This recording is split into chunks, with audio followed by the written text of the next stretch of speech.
this was always in the future. I said this back in, September, October, November, December.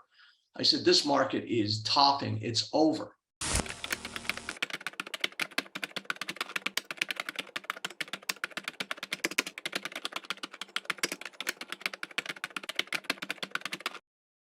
This is going to be the big one. Apple's down about $3 today, and this is going to be the leading. This is all about that confidence. Apple has been like a bond.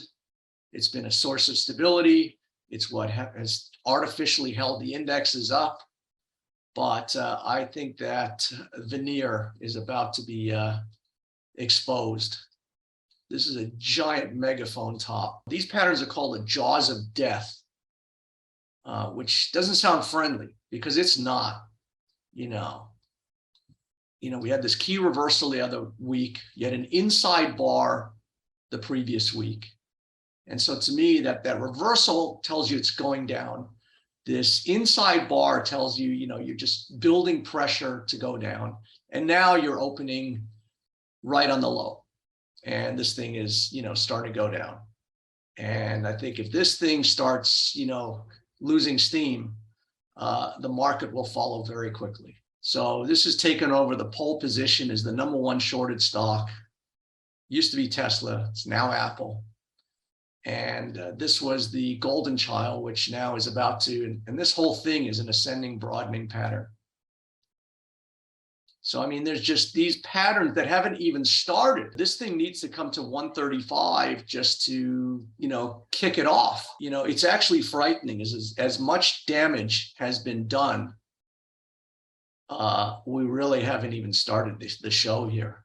We're going lower and much lower. I bought some puts into the rally yesterday. I bought the 270, the QQQs 270s for next week.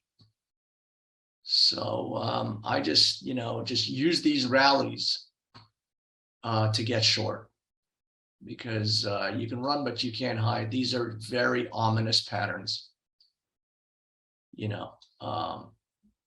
135 just gets us to the starting gun. And then, this projects down to the beginning, which is 90. So, I suspect we go lower. The pandemic breakout was 80. This low was 60. And I think we get there. Crazy as it sounds. I think that things are going to start breaking because I think it's all about confidence. And we're starting to lose confidence that the Fed, the government knows what they're doing because they really don't. To me, the markets are ahead of the news. So, the markets over here told us, everything that's going to happen down here. The problem is the Fed, waits to get its data here and make a decision here, where they should have understood what the information was telling us way back here.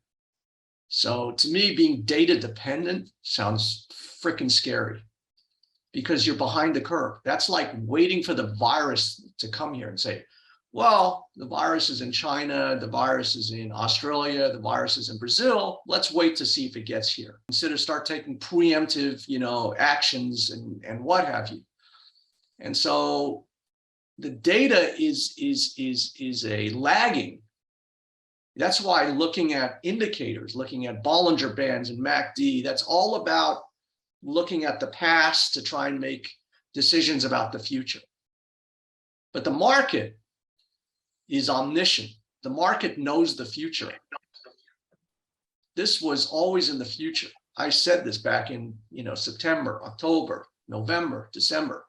I said, this market is topping, it's over. And we got our signs right there.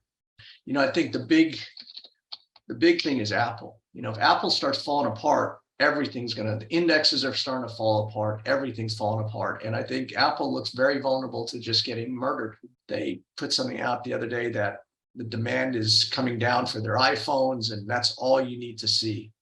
Look, it just gapped lower and the train is leaving the station. So these markets are extremely bearish. I don't know what I'm doing, trying to fight the tide here. So you're in this thing and you're at the lower end, but this is bad. You can see it just, I mean, it gapped so much lower. I mean, this thing could just give up the ghost. So this is the whole story, Apple. And this was such a short covering rally. It just sucked everybody in. And now it's going to go and make new lows. So you can see, yeah, 45 is 1.3 million. $1.3 million short. So popped out a profit for 118,000 there. So you can see how this is going crazy now. You can see how the market just going nuts. I bet like $1.6 million on this position. I'm showing right now $23,000 gain.